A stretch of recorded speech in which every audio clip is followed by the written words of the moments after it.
Pagtaas sa singil sa kuryente, posibleng maramdaman ng mga consumer sa April billing. Ayon kay National Grid Corporation of the Philippines spokesperson Attorney Cynthia Alabanza, tumaas ng 0.0716 per kilowatt hour o katumbas ng 4.26% ang overall transmission rate para sa March billing. Pinakamalaking factor daw sa pagtaas ang mataas na bayad sa ancillary services. Ito ang kuryenteng ginagamit upang mabalanse ang transmission grid sa mga panahong may pagbabago sa supply at demand. Nilinaw naman ni Attorney Alabanza na wala umanong direktang epekto sa singil sa kuryente ng bansa ang nangyayaring gulo sa gitnang silangan.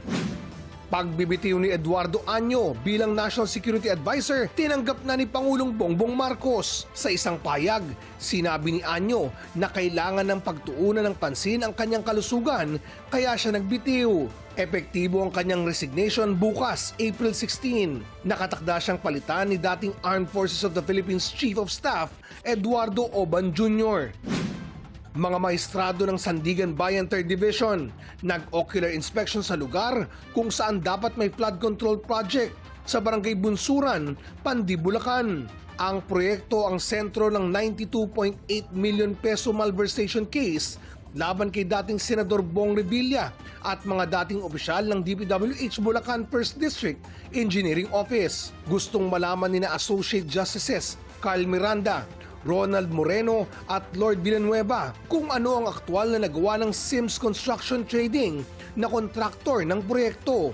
Napansin ng mga maestrado na hindi kumpleto o wala talagang nagawang istruktura sa kanilang inspeksyon. We have not seen any structure. Are you willing to stipulate? Pero pagkontra ng isa sa mga abogado ng depensa, may mga sheet pile na nakabaon kaya hindi nakikita batay sa detailed engineering design. Nang puntahan at tabasin ang talahib, may nakitang 3 set ng sheet pile na kinakalawang.